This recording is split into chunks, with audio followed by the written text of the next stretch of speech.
Assalamualaikum warahmatullahi wabarakatuh. Bismillahirrahmanirrahim.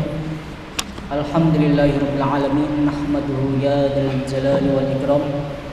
Assalatu wassalamu ala asyrafil anbiya'i wal mursalin sayyidina wa maulana Muhammadin wa ala alihi wa ashabihi ajma'in, amma ba'd.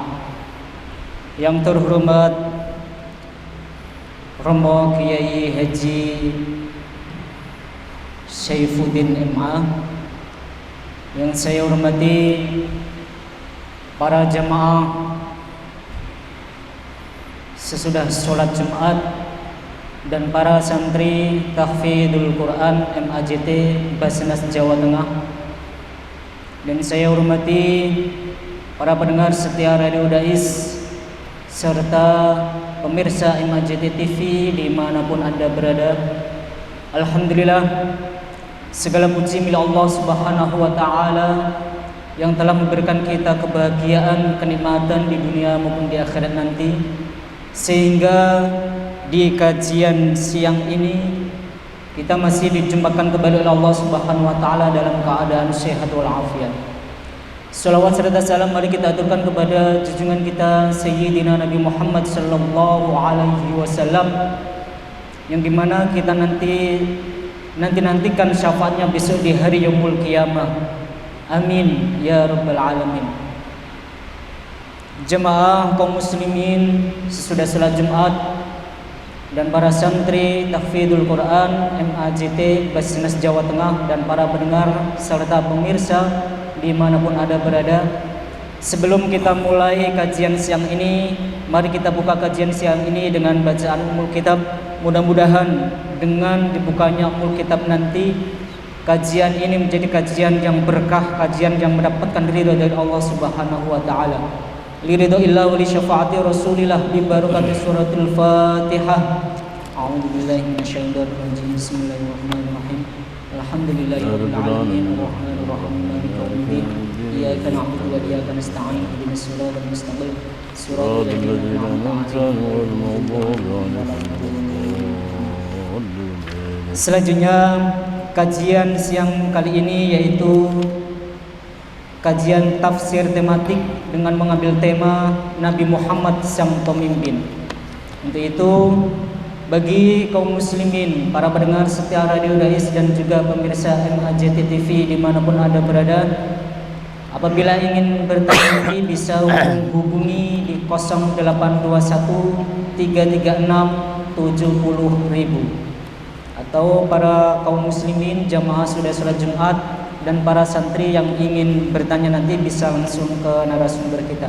Untuk itu mari kita simak bersama-sama kajian tematik tafsir tematik ini bersama dengan narasumber kita, beliau Bapak Dr. Kiai Haji Syaifuddin MA. Monggo. Assalamualaikum warahmatullahi wabarakatuh. Waalaikumsalam warahmatullahi wabarakatuh. Bismillahirrahmanirrahim. Alhamdulillahirabbil alamin.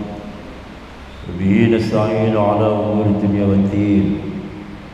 Wassalatu wassalamu ala asyrafil anbiya'i wal mursalin sayyidina wa maulana Muhammadin wa ala alihi wa sahbihi ajma'in. Rabbi shrah li sadri wa yassir li amri wahlul 'uqdatam min lisani yafqahu qawli, amma ba'du. Hadirin jamaah kajian tafsir tematik Masjid Agung Jawa Tengah yang dimuliakan oleh Allah, baik yang ada di aula utama Masjid Agung Jawa Tengah, para pendengar setia Radio Dais, para pemirsa MAJT TV dimanapun Anda berada, sebagaimana yang disampaikan oleh moderator, kita akan mengangkat tema yaitu Nabi Muhammad sang pemimpin. Persepsi orang tentang apa dan bagaimana pemimpin itu macam-macam. Ada yang menganggap bahwa pemimpin sebagaimana di budaya Jawa, si jenenge pemimpin utawa raja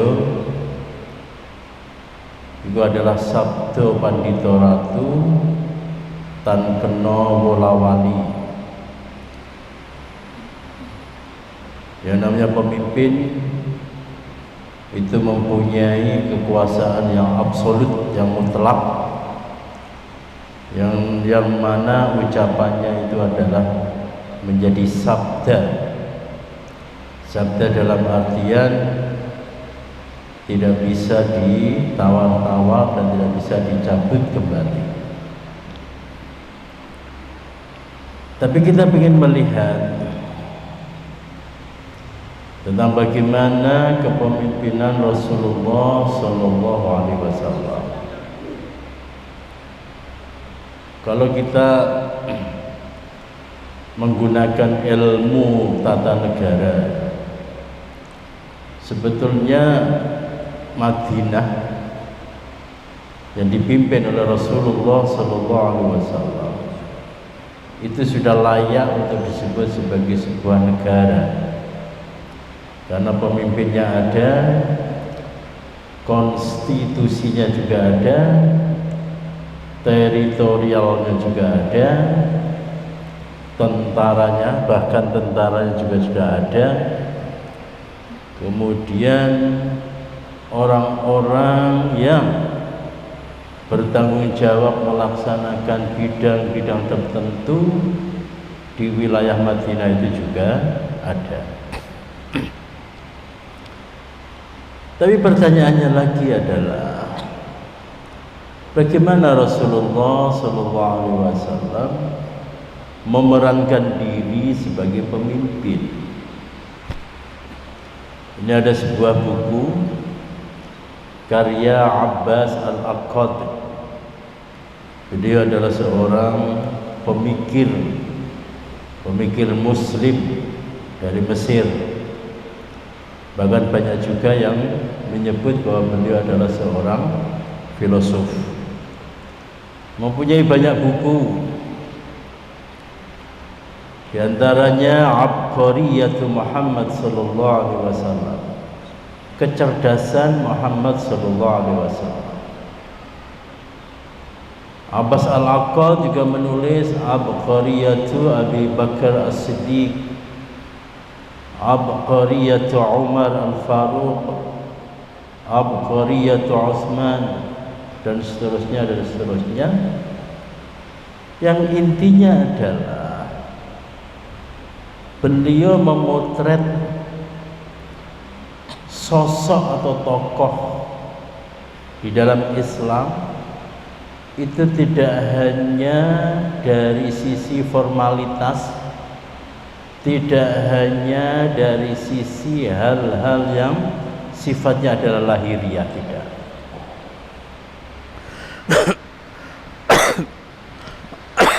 Tapi beliau melihat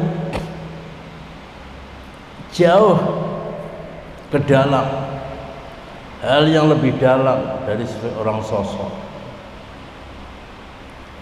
Demikian juga ketika beliau memotret Nabi Muhammad SAW sebagai seorang pemimpin, tidak hanya sekedar bahwa beliau membuat konstitusi, bahwa beliau membuat departemen ini, departemen itu, tapi di balik itu Abbas Al-Aqad memotret kepemimpinan Rasulullah SAW dari sisi betapa cerdasnya Rasulullah SAW.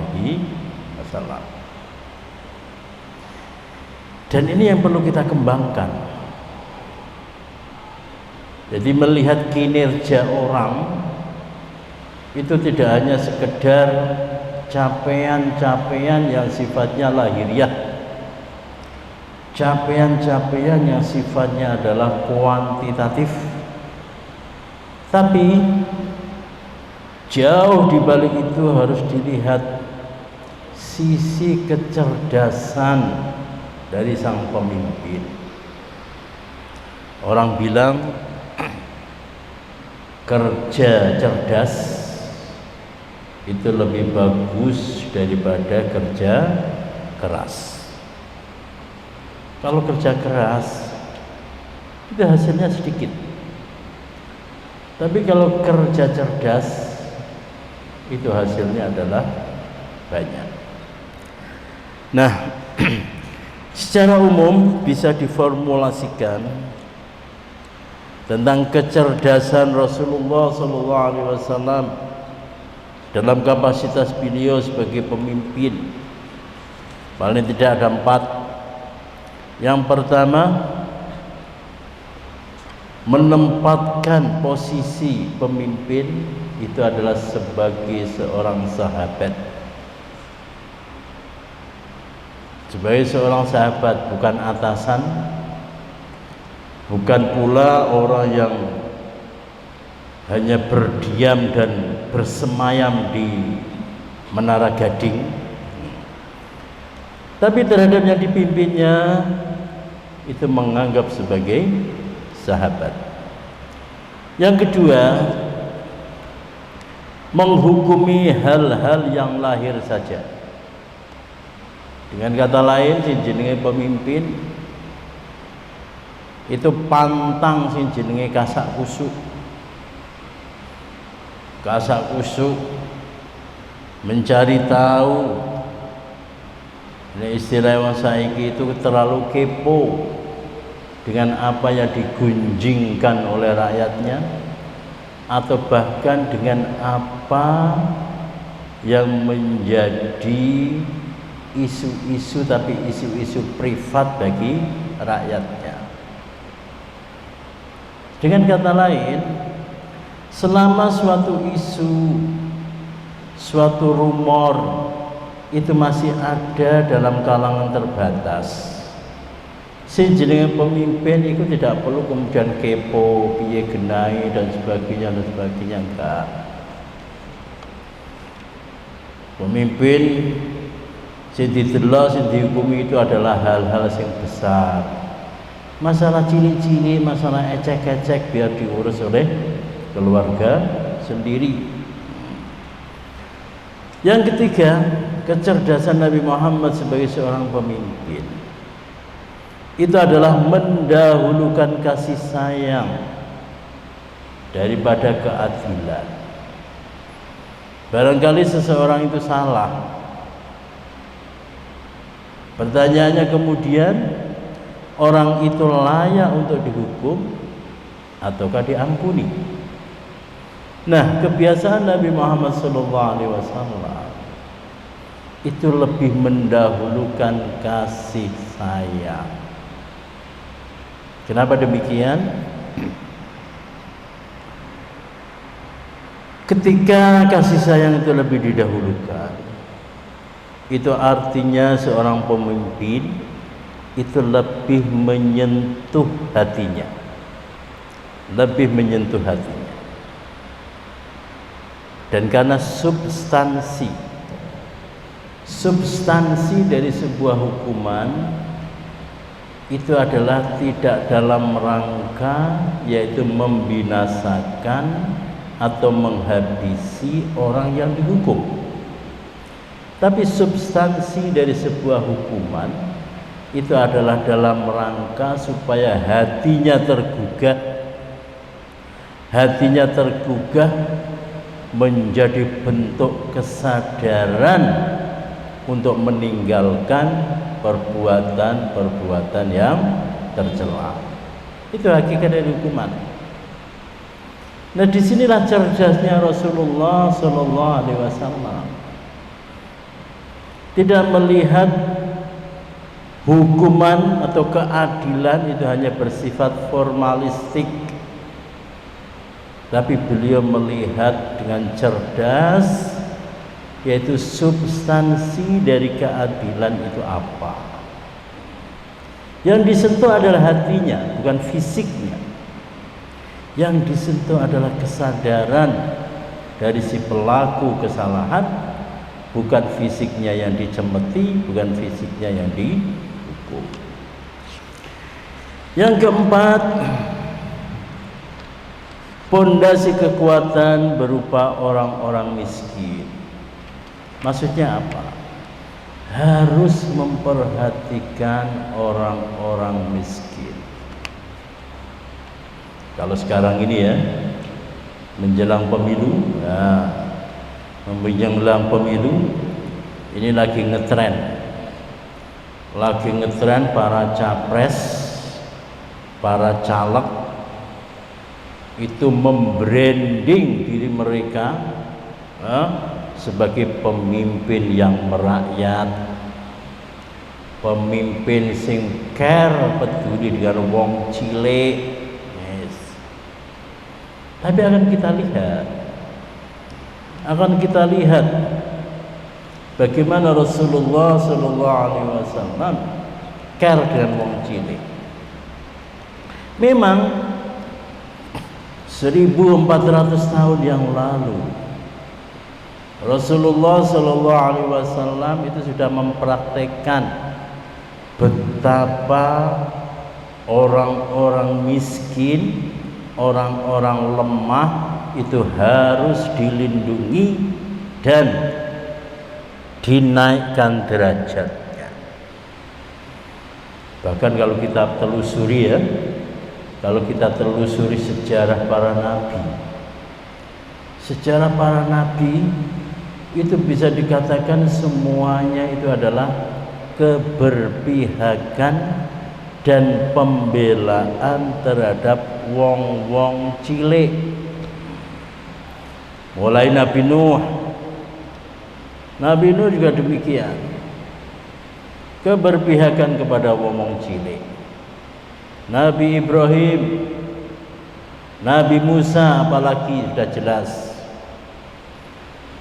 diperintah khusus oleh Allah Subhanahu wa taala untuk menyelamatkan Bani Israel yang ditindas, diperbudak oleh Fir'aun. Demikian juga ada Nabi Muhammad, tapi akan kita lihat nanti ya. Nah, itu adalah 4 poin.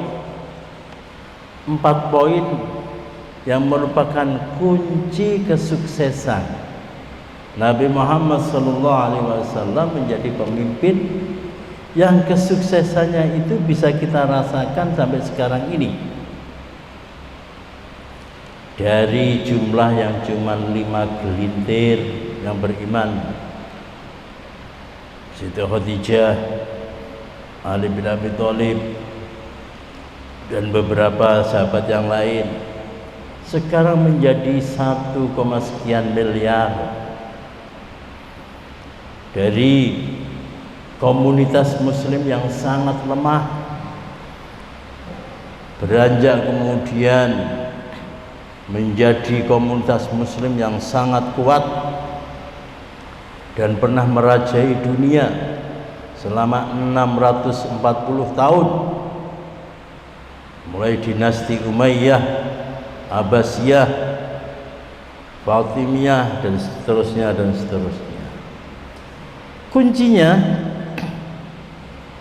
Kuncinya ternyata adalah bahwa Nabi menjalankan diri dalam kapasitas beliau sebagai pemimpin itu adalah dengan cara yang cerdas. Kita kupas satu persatu. Yang pertama adalah beliau menempatkan diri, meskipun beliau adalah seorang pemimpin, yaitu menempatkan diri sebagai seorang sahabat.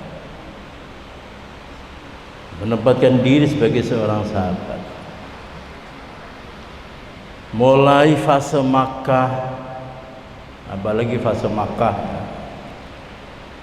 Makkah itu kepemimpinan beliau itu sangat-sangat terbatas. Beliau dan para sahabatnya diintimidasi, diblokade, diboikot oleh orang-orang kafir, sehingga kepemimpinan beliau sangat-sangat terbatas. Ketika beliau hijrah di Gua Thawr, beliau berkata kepada Abu Bakar Siddiq radhiyallahu anhu, "Idz qala li sahibihi la tahzan innallaha ma'ana. Coba kita perhatikan. Abu Bakar Siddiq radhiyallahu anhu itu disebut sebagai seorang sahib, sahabat. Dari sahibah yashabu artinya adalah orang yang menemani terus menerus, itu namanya sahib. Bahkan dalam suatu hadis disebutkan ya, ana ashtaqu atau ishtaqtu li ahibbai, aku rindu dengan kekasih-kekasihku. Rasulullah tiba-tiba bersabda semacam itu. Kemudian para sahabat berkata, bukankah kami adalah para kekasihmu ya Rasulullah? Dijawab oleh Nabi, tidak. Antum ashabi, kamu adalah sahabat-sahabatku. Yang aku maksud dengan kekasih-kekasihku adalah orang-orang yang hidup sekian ratus tahun yang akan datang.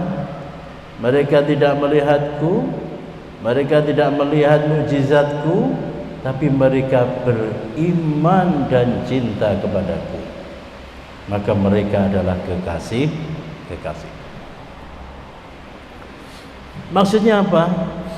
Maksudnya si jenenge kekasih ya.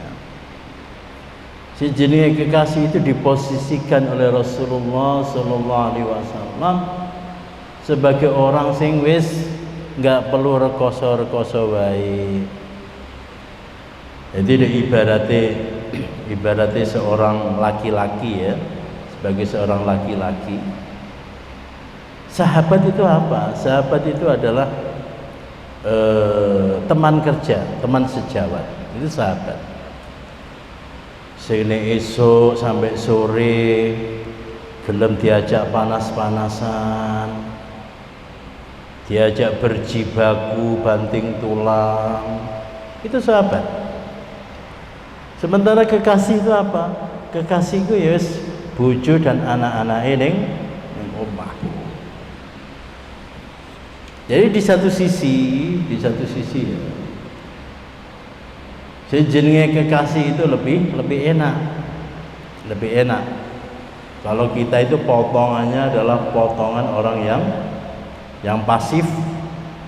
Potongannya adalah potongan orang sing wis pokoke nampa berkah, nampa syafaat, nampa ganjaran, nampa welas asih saka Gusti Kanjeng Nabi. Iku cocok.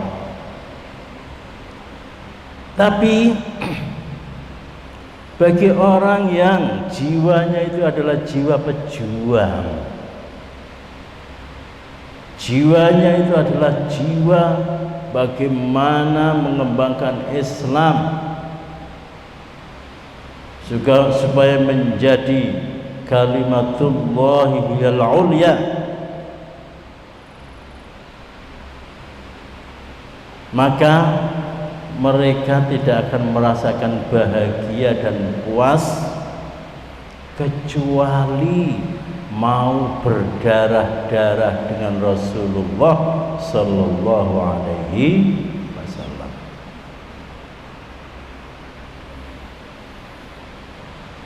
Di dalam Al-Quran digambarkan ya, tentang bagaimana penderitaan para nabi dan para sahabat.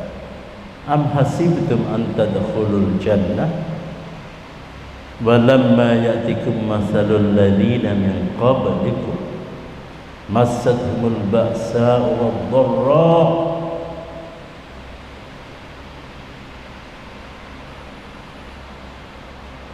apakah kalian menyangka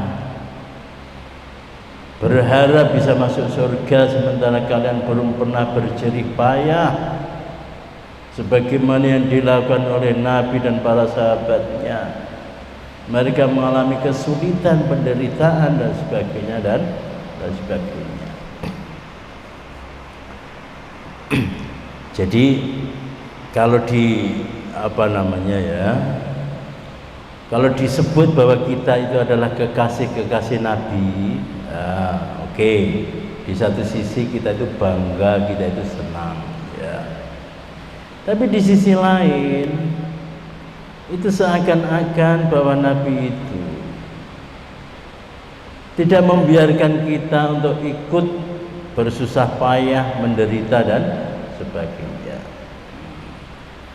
Oleh karena itu, umat Nabi Muhammad SAW sing cerdas, yang progresif, yang ingin bahwa Islam itu adalah ya'lu wa la yu'la alaih, tidak hanya sekedar enak-enakan, seneng-senengan, kemudian mengharap pahala, mengharap syafaat dan barokah. Tapi yang harus dilakukan itu adalah bagaimana berjuang dan memperjuangkan Islam. Rasulullah SAW di dalam memandang dan melihat orang-orang yang dipimpinnya, itu beliau tidak melihat bahwa orang-orang yang dipimpin itu adalah sebagai rakyat, tidak. Tapi beliau memandang mereka itu adalah sebagai sahabat, sebagai sharing partner, sebagai orang yang bisa diajak berbagi dalam kesedihan dan kegembiraan, di dalam menyelesaikan berbagai macam masalah, di dalam menyelesaikan berbagai macam masalah. Di dalam surah Ali Imran ayat 159 disebutkan, fabima rahmatin minallahi linta lahum walau kunta faddan ghalidhal qalbi lanfaddu min hawlik fa'fu anhum wastaghfir lahum washawirhum fil amr fa idza 'azamta fatawakkal 'ala Allah innallaha yuhibbul mutawakkilin. Maka disebabkan rahmat dari Allah lah kamu bisa berlaku lemah lembut terhadap mereka. Sekiranya kamu bersikap keras, lagi berarti kasar, tentulah mereka menjauhi diri dari sekelilingmu. Karena itu maafkanlah mereka, mohonkanlah ampun bagi mereka, dan bermusyawarahlah dengan mereka dalam urusan itu. Oke, kita catat. Yang pertama adalah memaafkan mereka. Ini kalau di kalangan anak muda ya, ini sudah viral, sudah tren dengan istilah sahabat tidak pernah salah. Sahabat tidak pernah salah. Ini kalau dalam bahasa Al-Quran adalah fa'fu anhum, maafkanlah mereka. Maksudnya bagaimana? Apapun yang dilakukan oleh sahabat itu adalah dalam rangka kebaikan persahabatan mereka, dalam rangka kebaikan dari sahabatnya itu. Dalam rangka itu, entah secara langsung maupun tidak langsung. Dalam konteks Nabi Muhammad SAW terhadap orang-orang yang dipimpinnya,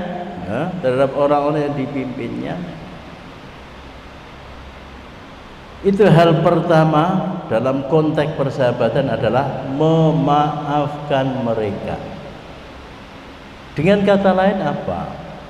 Para sahabat itu tidak pernah dianggap bersalah kepada Nabi Muhammad SAW.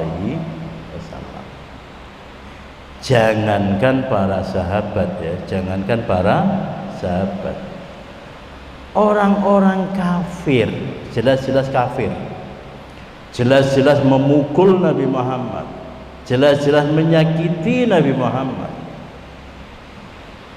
Apa sikap dari Gusti Kanjeng Nabi? Allahumma hdi qaumi fa innahum la ya'lamun. Ya Allah, berilah hidayah kepada kaumku, sesungguhnya mereka orang-orang yang tidak mengetahui.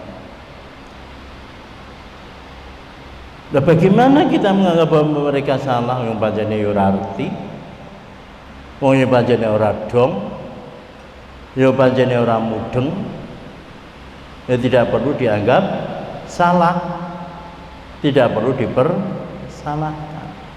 Itu sikap Nabi kepada orang-orang kafir, apalagi kepada para sahabat, apalagi kepada para sahabat.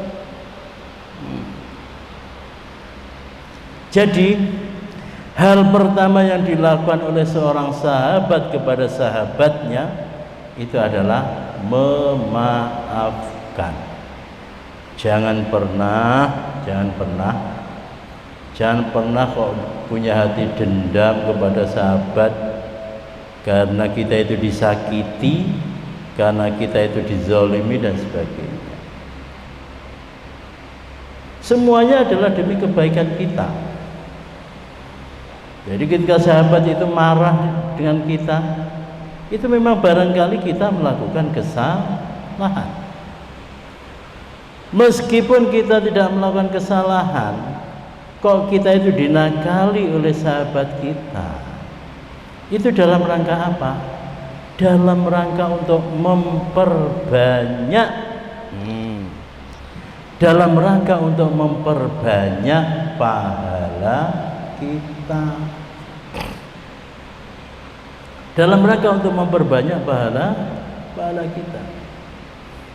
Ada seorang sufi,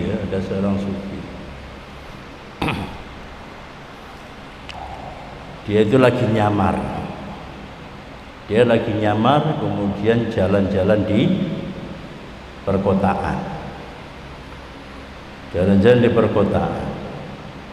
Mari ngono ketika dia itu mlaku ning dalan, ana wong sing arogan, sok-sokan, itu jalan tidak mau minggir sampai sang sufi iku disingkir-singkirke sampai yang pinggir-pinggir. Nah, kemudian ketika orang yang arogan itu sudah berlalu 50 meter dari sang sufi itu, orang-orang bilang, "Hei, bocah sing arogan, kamu nggak tahu nggak orang yang kamu desek-desek di jalan tadi? Enggak, dia itu adalah seorang sufi besar, saya lupa namanya. Dia itu seorang sufi besar." Akhirnya wong iku kaget, wong arogan, "Loh, iku sufi besar toh?" "Iya." Wes, akhirnya si sufi itu kembali ke situ, minta maaf. "Loh, kenapa kamu minta maaf ke aku? Justru aku berterima kasih kepadamu." Dan maksudnya pripun? Karena kamu mendesak-desak aku, mendolimi aku lihat Allah sedang mengangkat derajatku dan memberiku pahala yang banyak. Justru aku yang berterima kasih kepadamu. Jadi sahabat itu tidak pernah salah, bahkan meskipun si sahabat itu benar-benar salah. Makanya pertama-tama ini ya, kunci yang disampaikan di dalam Ali Imran ayat 159, fa'fu anhu, maafkan Muhammad, bahkan ketika mereka itu berbuat salah kepadamu. Karena apa? Begitu mereka berbuat salah kepadamu dan kamu ikhlas, derajatmu semakin aku tinggikan. Masya Allah. Itu yang dilakukan oleh Gusti Kanjeng Nabi kepada para sahabatnya. Jadi beliau itu di dalam memimpin para sahabatnya itu dengan menganggap bahwa mereka itu adalah teman-teman sejawat, bukan dengan melihat bahwa beliau adalah pemimpin dan para sahabatnya adalah yang dipimpin, sehingga kalau salah harus dihukum dan seterusnya. Baik, demikianlah pengajian kita. Kita lanjutkan insyaallah minggu depan. Kita akhiri dengan kafaratul majlis. Subhanakallahumma wa bihamdika, asyhadu an la ilaha illa anta, astaghfiruka wa atubu ilaik. Assalamualaikum warahmatullahi wabarakatuh.